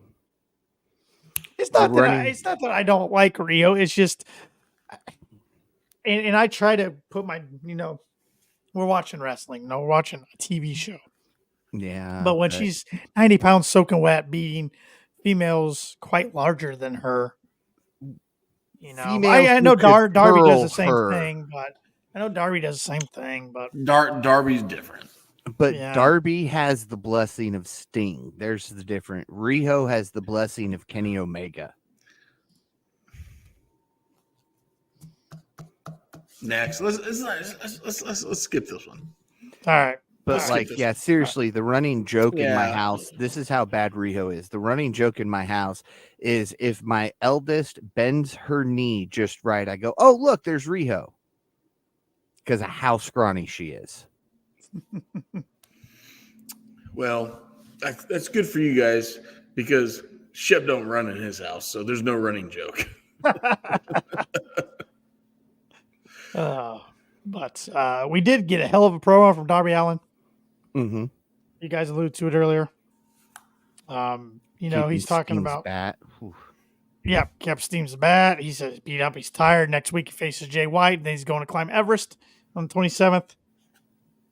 He's talking from the heart. No guarantees coming back alive from Mount Everest, which that's for real. Mount Everest, no joke, boys and girls. That's. Can you look up a statistic? Or sure. What is statistic? Yeah. What do you want me to look up? Like, what is the percentage of people that climb it that come back? Is it 50%, 60%, 70%? I mean, I've always heard stories like people die on the side and they just let them freeze in the side of the mountain. Oh yeah, I mean, I've heard numerous times that people refer to Mount Everest as Mount Cemetery because all the dead bodies that are up there. Yeah. All right. Well, while I'm looking this up, why don't you guys give your thoughts on what Jay White also had to say and the upcoming match between Darby and Jay, and how do you guys think AEW's done as far as using Jay White so far since he entered the company last year? I think they've done a little bit of a piss poor job. I agree. I would think Jay White would be more towards the upper echelon of those guys. Mm-hmm. I do love this match because Jay White and Darby have never performed together. They've never worked together in any indies in Japan or whatever. So this is completely fresh. We're going to see it free on live television. So I'm excited about that. But I think they have misused Jay a little bit. Like, I think he could be a little bit on an upper tier than what he is right now. Yeah, I agree with that, Shep. I mean, Darby kind of alluded to it in his promo when he says, you won all these championships across the world, and since you came to AEW, you've done nothing but play with cardboard cutouts. Yeah, it you're right. Pretty much hits the nail on the head right there because, I figured we'd come in. He had that run with MJF for the title, and I figured we'd see him continue to stay right around the main event scene, and we unfortunately have not seen that. He spends a lot of time backstage doing segments or not even on television, but I don't know. It looks like I'm getting some statistics here. About 1 in 4 climbers who attempt to climb Everest do not make it to the summit. It also says there's a stat here: 1,000 people, about over 1,000 people, try to climb it every year. Of those who try to climb it, 31% succeed. So about 310 out of every 1,000 succeed climbing it. I did not find anything about deaths yet. So, Deaths. yeah. Here, how many people died on Everest this year? 2023, there was at least 12. If 5 more were missing at the time of that stat. So That's no crazy. joke. That's crazy. Yeah. And Darby's crazy. Darby doesn't give a shit. Nope. But I am excited for Darby and Jay White to mix it up. And I hope that's why, like, the Bang Bang Scissor Gang, I get the reason why they did it. You know, it's everybody in the group is popular. They're going to sell a lot of shirts. They've sold a lot of shirts, but something's just not clicking with that group for me personally. I think it's the absence of Juice Robinson. I agree. Which he's hurt. And who was the guy in the post-media scrum that said he was going to retire Billy Gunn? Was it Ospreay? Ospreay, yeah. Yes. Mm-hmm. I thought that was hilarious. Yeah, because everybody's like, what? Yeah. So Yeah. maybe Ospreay, that's a future. Maybe that's a future match. yeah. Billy didn't know he's going to be in a potential match of the year with Ospreay at some point. Yeah. Yeah. Majin said that Darby will kill himself, period, either on Everest or in the ring. Yeah. So you figure you said 1 in 4. So that's 25%. Correct. 75% do not make it. Yeah. Darby's crazy enough, though. He'll be. I'm really hoping that at 10:08 p.m. on March 10th, 2024, as I sit in my basement and say, I really hope Darby will be on television again in a couple of weeks. I'm really hoping. I think he will be. A month from now, we're not going, well, we're here to give the 10-bell salute to Darby Allin. He might take a couple months off. Well, yeah, but I just don't want to see a headline that says Darby Allin dies attempting to climb Mount Everest. Absolutely not. But that dude's crazy enough to survive. Given that Darby's going to take some time off and Jay needs kind of a little push, we got to assume Jay's going over Wednesday night, right? Yes. Yeah. You'd think, yeah. But I still think Darby gets his spots in. I think he's he's not going to look weak. He's going to have one or two crazy dives, 1 or 2 false finishes, but Jay hits whatever the hell he calls the crossroads. Blade Runner, is that what he calls it? Yeah. The crossroads, and man. Yeah, I really want to say that Jay's going to go over. It makes the most sense. Yeah. But it's AEW. It's Darby coming off the Sting's retirement match. I wouldn't be surprised if we send Darby off in a blaze of glory just in case it's his final match. Yeah, Majin brings up that Ospreay in the post-media scrum from Revolution say he's here for 3 reasons: to win the world titles, retire Billy Gunn, and get a Nando's sponsorship. Yeah. And apparently pay $7 for a bottle of water. No, he wasn't happy about that. It was $8.15 and he was pissed. $8.15 for a bottle of water. He was pissed. Bottle of water. Bottle of water. Bruv. Oh, what, bruv. His comments about people crack me up every week, whether he's addressing the crowd or Danielson. Just the lingo he uses is hilarious. Yeah. Speaking of Ospreay, he was in the main event of Dynamite against his buddy Kyle Fletcher. Man, these two put on a hell of a match. Yes. It was, from what we've seen in the last, take the pay-per-views out, right? And I'm talking pay-per-views, I'm talking PLEs from the other company, right? Please. On cable television, when's the last time you've seen a match like this? Like, how far do you have to go back? Oh, a while. I mean, it's been, and even take some of the we saw Danielson Omega on live television. Okay, yeah, and it was a great show. It was, but and I'm even thinking some other company stuff, which they don't do a lot of that. But this might have been, and I'm 41 years old, this might have been the best wrestling match I've seen on cable television, free of charge, my whole life.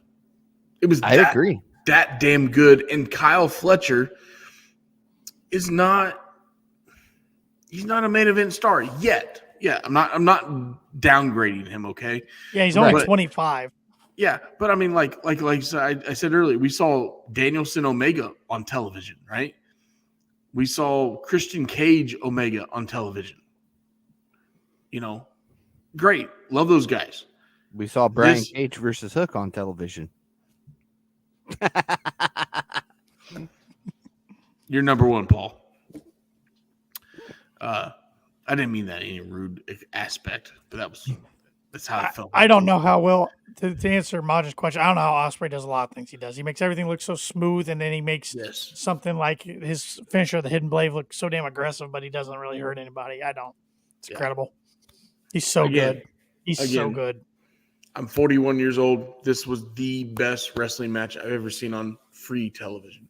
Yeah, he's so good. And then you got to think this is going somewhere with Aussie Open and Don Callis' family. And I know Fletcher's part of the Callis family, but he's also part of Aussie Open with Ospreay and Mark Davis, who's still injured. But you got to think that's the way they're going to break apart eventually. But I heard Mark Davis is close to returning, isn't he? Yes. Yeah, that's what I've read too. So I'd love to see them two in that tag team tournament. Mm-hmm. United Empire. Those guys are good. Those guys are Aussie Open. Good. Aussie Open. Aussie Open's the tag. Yeah. Yeah, United Empire is their faction. You're right. But I don't even know what the hell I caught it last week. I United Kingdom. Yeah, I think that was a WWE European faction back in the day. I really butchered that last week. That's where the Queen of England used to live. That too. But after the match was over, Ospreay's victorious. Bryan Danielson comes out to the ring. They have a stare down as we go off air. That gave me goosebumps. It's great. So good. Gets better when we get later in the week. Yep. Oh yeah. Yep. Which that was Dynamite. Heck of a Dynamite this week. Are we still talking about Dynamite? Yes. We're an hour and a half in. We're probably going to hit a record again. Okay. I don't know. I don't have much to talk about Rampage unless you guys do. I don't. I have a little bit about Collisions, but you guys are going to talk about Rampage, and I'm going to take a Tony Khan coffee break. Well, Paul, do you have any takeaways from Rampage? Because I really don't have a whole lot. I did like the evolution of Ruby Soho in Saraya. I like that. Yeah. Storyline, but other than that, not a whole lot. Julia delivered another good match. Mm-hmm. That's Robin Renegade. There we go. Robin Renegade. You'd think I'd know Renegade, but it was a 3-minute match. For 3 minutes, it was a solid match, though. Of course, you knew Julia was going to win this one, but Steffi said she's pissed at a certain thing. I want to know what that is. Ooh. We saw Penta meet Action Andretti. Mm-hmm. Which Action Andretti, I've put out my frustrations with him on this podcast a few times. Yeah. He beat freaking Chris Jericho, man, and then has done nothing. Pretty much. Steffi says to ask Majin. All right, Majin, what's Steffi frustrated about? What's she pissed about? We saw Top Flight versus Commander and Brian Keith versus Private Party. I didn't Top even Flight watch won in that 11 and a match. half minutes. Yeah, they won in 11 and a half minutes. So I saw how much time was left. They said it's the main event, and then I freaking was like, "Oh my lord!" and just stopped watching. Majin has a message there for Shep not to drink too much coffee. He'll end up like Anthony Kong. Yes, we have a huge announcement. Thank you, everybody, for being here with us, whether you're watching on Facebook, YouTube, or X, also known as Twitter to most people. Thank you so much for coming. We greatly appreciate it. Flyers lost 7-0. Who did they play tonight? Had to adjust my eyes. My contacts kind of slid after I held my eyes open that long. Like yeah, Tony you're Khan. scaring me and everybody else viewing this podcast. I'm just trying to look like Tony Khan. Isn't that the cool thing to do? Well, you don't have the hair Tony does. No, I wish. Oh, trust me, I got some curly hair under this hat. You don't wish it's a pain in the butt. Whoa, hey, look who's back. Yes, Majin, we talked about that earlier, and none of us are really in favor of Jericho being paired with Hook. So. Thanks, Sammy. Yeah. I'd be ready. They lost to the Lightning. 7-0 to the Lightning. That's what she's about. Oof. I understand the frustration there. And then, Shep, you missed this message from Majin. You got. Oh, sorry.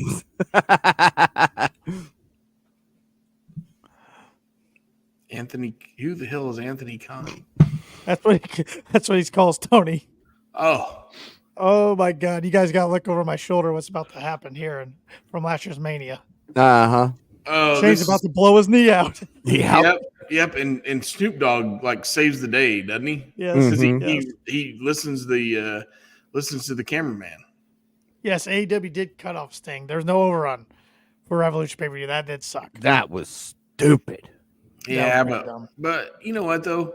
It helps their social media. It does because everybody went to see what was going on. Yeah. There's a little rhyme to your reason there. Yeah. Yep. We're on to Collision, Shep. Yes, Collision. Dynamite or Rampage sucked. So it was really fast, and I said, the only thing that I enjoyed was the evolution of. I gotta watch Shane blow his knee out real quick.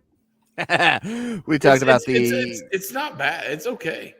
We talked about the Ruby Saraya development and Julia Hart putting on a good 3-minute clinic. How stoned do you think Snoop Dogg is right now? Oh, dude, he's gone.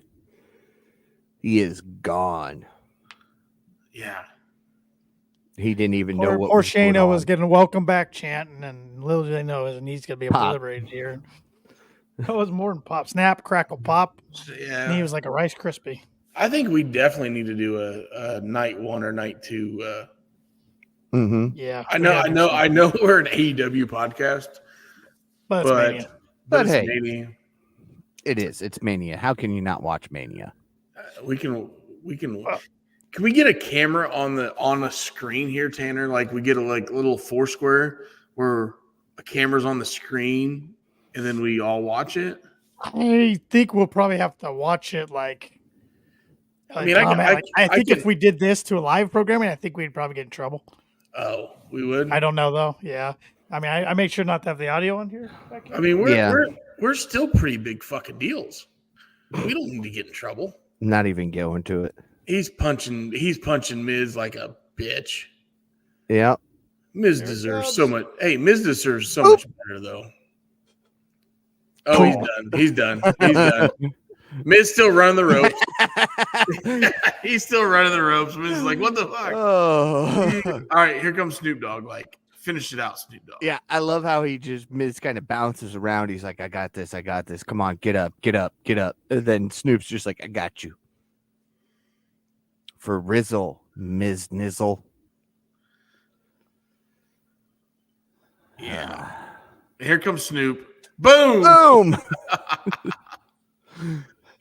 One of those refs went by and said, Snoop, save this. Well, I think it was the cameraman. After I remember seeing that, the cameraman on the hard side was just like, Snoop, do something. Yeah. So he just pops Miz and then gets on the mic and delivers the most stoned people's elbow in history. Yes. If I knew Snoop was in the main event at WrestleMania this year and we were going to do a watch along, I'd go up to Michigan and get some of them gummy bears. You get in Michigan and eat 2 of them before we get on here. I don't know how that would go. I mean, there he goes. Here he goes. Doesn't even run the ropes properly. Does he think he's sunglasses? He has no hair. He has no hair. Boink. Boy. Uh. You know what? He hits the ropes better than what's his face in NWA? What? Tyrus. Tyrus. He hits the ropes better than Tyrus. Tyrus. Oh, freaking Tyrus. Billy, man. Tyrus, that guy is more worthless than a fucking goat next door eating carrots. Somebody call his mama. All right, let's get the collision. How did that guy ever make WWE?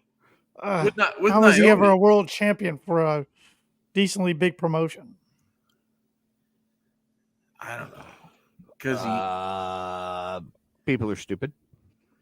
Yeah, pretty much. He identifies as a world champion. What did you guys think about Danielson beating Shane Taylor to kick off Collision? I mean, Danielson's chest looked like meat. Oh yeah, it looked good for a live television show. What a great match! You're right back. I thought those guys beat the living shit out of each other. Not a big Shane Taylor fan, but I thought Danielson made him look awesome in this match, and this was a great way to kick off the show. I enjoyed it. Yeah. No, it was. We're so spoiled as AEW fans. The talents, the riches of talents on the roster, and just the matches we get week to week on free television. Not free, but you know what I'm saying, non-pay-per-view television. Yeah. It was a Saturday night on TNT, right? Yep. Or TBS, whatever it is. TNT for Collision. There you go. Then Ospreay comes out, and Danielson challenges Ospreay to prove how good he is and challenges him to the match at Dynasty, April 21st. And Ospreay responded, "Yes, bruv." That match won't be the main event because it won't be world title. Right. I hope that kicks off the show. Yeah. Yeah, because it's going to be hard to follow that. Yeah. And I think it's going to be hard to follow. So your world title match, which we think will be Swerve and Joe, right? I think you've got to distance it. You got to put a lot of in between it. So yes, bro. I think that kicks off the show, and then you have your Joe and Swerve at the end. Yeah, Bruv. That makes sense. Bruv. Makes sense. Up next at Collision, we got the in-ring debut of the new Elite, Matthew Nicholas Jackson and Okada. Well, Matthew Nicholas didn't even get in the fucking ring. No, they didn't need to. Yeah. All three used the Cody Vader. So they're now using the Cody Vader now. Their opponents, I don't know who one of them was. It was the Skulk and John Cruz, a.k.a. Serpentico, if you didn't know that. This was a squash match. Okada. Oh, Liam Gray's the other. Okada damn near killed him with a ripcord Rainmaker. About took his head off. After the match, Kingston came down. He got beat down by the Elite. Penta came down. He got taken out. And then we got a return of the Bastard Pack. He decides he wants to work again. That got teased during Revolution. Yep. So we're getting a 3-on-3 match between the new Elites, Kingston, Pack, and Penta. Big business on Wednesday. Whew.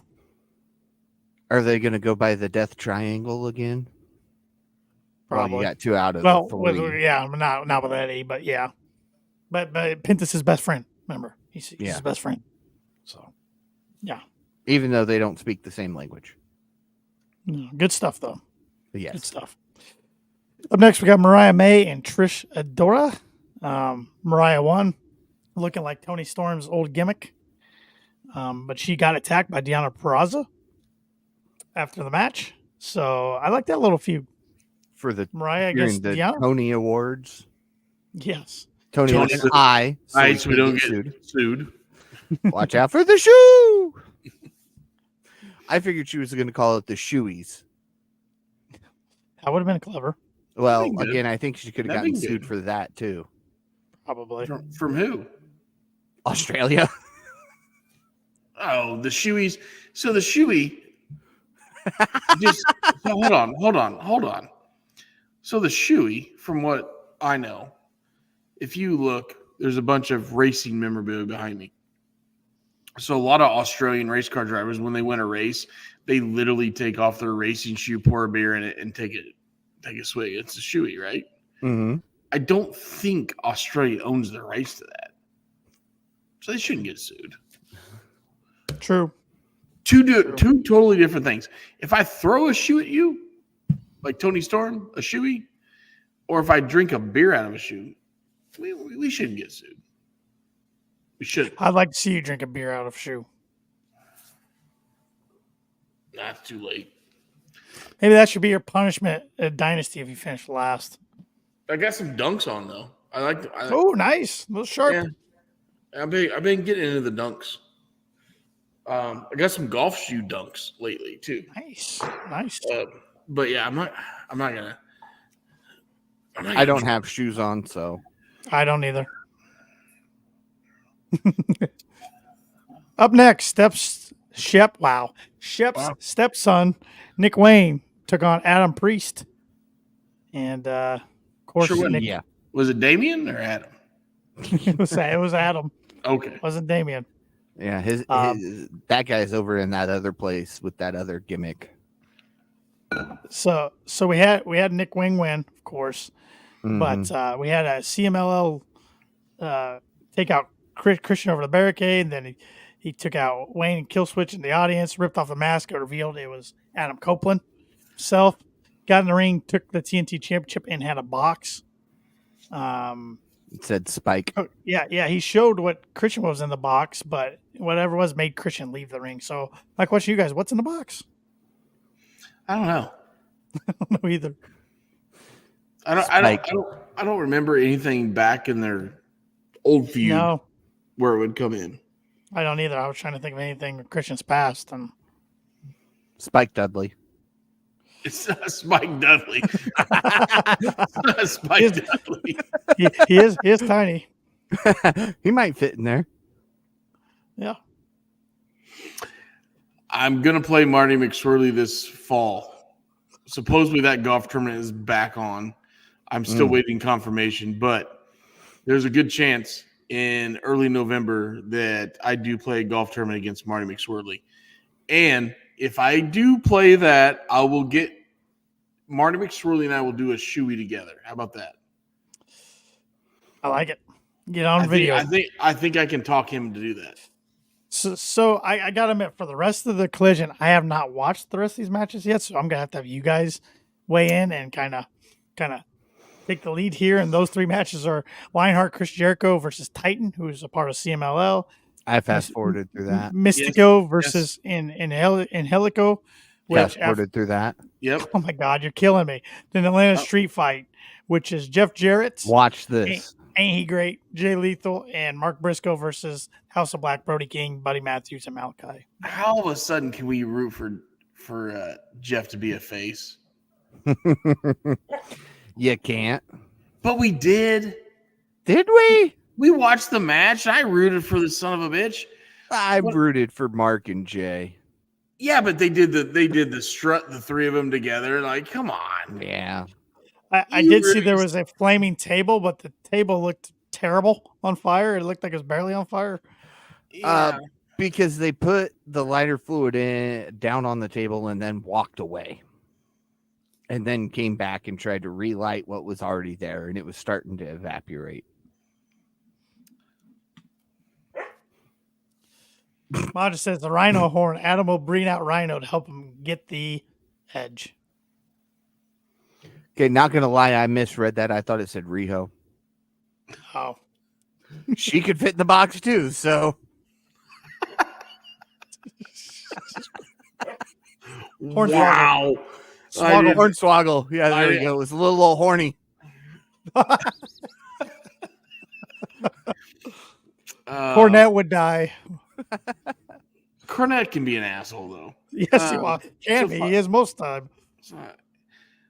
Jarrett is a natural heel. Yes. He is, but it worked. This worked. So I'm reading here the notes. So Jericho, of course, won. So there wasn't a lot to that match with Titan, but after the match, he got attacked by the Gates of Agony. Then Hook made the save, so we're gonna get more of that. Gee, thanks. FTR did address the tag team tournament. They've officially entered, so there you go. Shocker. And Mystico beat and Angelico. So Angelico, yeah. And as far as the street fight is concerned, House of Black won when Malachi pinned Mark Briscoe. Yeah, because the house always wins. Julia showed up, and then Jeff's wife came out. Karen? Blowed. Yeah, Karen, that's her name. I couldn't remember. Low blowed Mrs. Angle. Yeah. When she was like low blowed Mrs. or Mr. Ripley, threw him through a table. Yeah. It's pretty impressive that Buddy Matthews can wrestle and then somehow get over to the UFC fight in time. Pretty impressive there, buddy. Mm-hmm. Oh, was he? I didn't see him picture the UFC fight. He and Rio were there. Yeah, but it's just I saw people making fun of that on Twitter because of course Collision was taped, but you know. Collision was taped on Friday night or Thursday night. I thought it was taped after Dynamite. No. Or maybe it was Thursday. Thursday would make more sense because that would be late. It was the next day. It was the next day. Thursday. That'd be Thursday. Late. Yeah. Yeah. Well, and then Dominic had his wedding on Tuesday, right? This week, I know that much. So Bree was there, and I'm pretty sure I saw one picture. Buddy was there as well, obviously. I'm sure he was. Yeah. So there goes that kayfabe. Kayfabe's dead. Kayfabe's dead. Kayfabe's dead. What a week though for AEW guys. I mean, what a pay-per-view they put on last Sunday, and then I think it's been a hot week. Got some new acquisitions to the roster. Another big name, presumably coming in Wednesday night on Big Business. Big Business is stacking up to be a huge show. I was gonna say the last 60 days of WWE has just been a rocket ship, right? And AEW has kind of fallen down a little bit, but I feel like this last 10 days of AEW has almost got them back, and it's neck and neck. There's two rockets going to the shit, right? And they're neck and neck right now. Yes, AEW's got this new story with all this new talent. You know, WWE's got the Bloodline and Cody finishing the story, right? That's all they got. Literally, I'm not gonna. Yeah. You went for a second. Oh, sorry. I'm not going to be a dick, but literally WWE, that's all they got. Yeah, they got some other good storylines, whatever. Literally, compared to AEW right now, that's all they got. So I think AEW came back and said, take this, bitch. Here we go. Yeah. And right now, I'm as just excited of AEW as I am the Bloodline story. I feel like AEW's getting close to back to where they were in 2021. Oh, yeah. Danielson, Cole all came into the company. They got some momentum going. It's taken a while. You know, they've had their bumps, but I feel like with Ospreay, Okada, Mercedes coming in soon, they're getting their talent-wise. And like you said, Chip, this Bloodline stuff's been great, but, like, where do they go after Mania? Especially if Cody wins, where do they go? Whereas AEW can sustain a lot of this, I think. Well, they're going to go after Mania because I think we're going to have two debuts during the Bloodline story of Tama Tonga and Jacob Fatu. Fair. I think they show up. So that gives Roman a SummerSlam match and a Survivor Series match. And then that incorporates Royal Rumble, and then we get Roman Rock, whatever. Yeah. But but the thing I want, like, one of my last things I want to bring up tonight is you know, AEW's riding this momentum, and then the roster keeps getting more depth and more talented, and we haven't even really discussed all the people on the shelf right now too. Right. You got Omega. Mm-hmm. MJF. Your turn, MJF. Paul. Okay. I thought Paul was Britt Baker. Yeah. Britt Baker, Adam Cole. There's 4 right there. And there's others, Yeah, but there's 4. but Ray Phoenix, We got Adam Cole on television right now, though. which they need to. They really need to keep doing that. Yeah. Is Phoenix injured, or is he just I don't know, having he's not on visa TV. issues? I thought he had visa issues. Yeah, he's not. Oh, Jamie Hayter from Women's Division. Oh yeah, I forgot about her. I know, and she's a big time talent. I mean, Yeah, they get everybody back. My gosh, and I'm a stories big on Hater stories, fan, too. feuds on That's sad. feuds. Yeah. Way to go, Paul. I know. I'm fired. All right. But with all that said, what was your guys' favorite show of the week, and what was your rating for that show? I think we're all got 3 being agreement on the show, but Shep, you weren't here last week, so take her Right. away. Okay. so he gets rewarded for not being here last week. Okay. Yes. No. My favorite show is Rampage. No, I'm joking. I'm joking. That'd be a first. I knew That'd he be was KLP doing that. first. Obviously, it is Dynamite. Thought it was a great show. It was a great follow to the Revolution pay-per-view, which was one of my favorite pay-per-views of being an AEW fan and watching. I'm going to give a pretty good rating here. I'm going to be 8.1 for Dynamite. I'm going to give you a Revolution rating, which I think I did earlier, but I was cutting out because my internet was shit. But my Revolution rating was an 8.9. Ooh. There you go. Ooh. All right. I like that. I'm going to do the same thing and give my Revolution and then my show and rating. So a little backwards, but Revolution, I'm right there with you. But I can't be the same as you, so I'm going to go 9-1 because 9's just, an easy answer. Well, nine's a rookie score. Yeah. If we know his rating. So 9-1 for Revolution. I am Dynamite this week, and a little higher than you, though, on my Dynamite at an 8.4.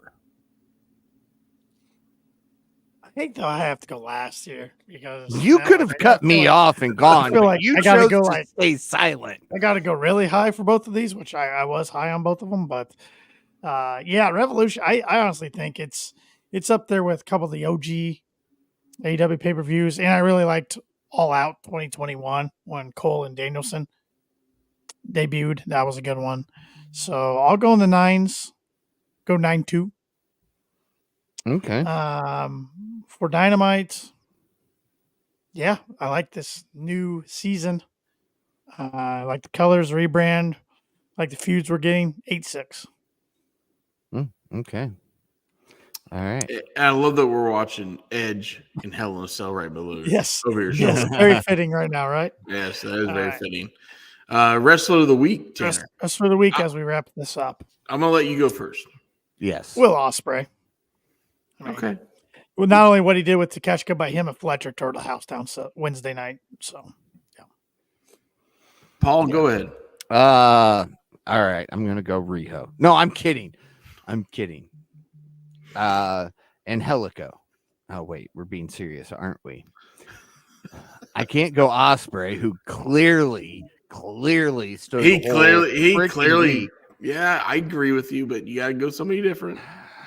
Brian Danielson. From one. his stuff at Revolution to after Revolution to the match he had Saturday, I'm all for it. Okay. I'm going in a losing effort. I'm going Swerve. Okay. Nothing wrong with Swerve. And I think I've talked about this before. Like, wasn't a big fan with him because I always make fun of not on that stupid fucking dance. And you guys always do that. But the more I watch Swerve, the more I just get on his like his fan bus, right? You're on his bandwagon. His bandwagon. And I really enjoy watching him work. So I really think that he is a huge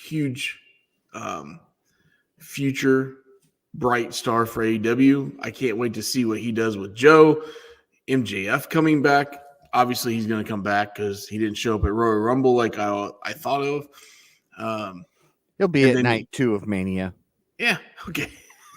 If he runs in, I give up. I give up. If he runs in, I give up. I will not show up to the next podcast. If we're watching it live, I throw my microphone through the window. Anyways, I mean, it's professional wrestling. It could happen. Never say never. Never say never. So we're talking about Swerve, right? Yes, you were. We're talking about Swerve. I want to see Swerve and Ospreay. Can you imagine that match? Oh yeah. So Swerve is my wrestler of the week, wrestler of the night, whatever. Okay. Before we wrap this, Tanner, I got a question for both of you. All right. First, I'm going to ask Shep the question you asked me Sunday, because I don't know if you've done it yet, and you said you might, but you haven't tonight on the show. Shep, last week, as we were making our predictions, Tanner asked me a very, very hard question. Okay. Can I guess it? Sure. It's okay. You're supposed to have hair down there. No, even harder than that. Taker, Sting. Who do you pick? Okay. 6.9. I'm just looking at Tanner's face. He's so disgusted right now. I just. Okay. Okay. All right. Let's start this up. In all seriousness, I'm here. All right. You say Taker or Sting? Taker or Sting? For what? Overall, who? Pick one. Pick one. Oh.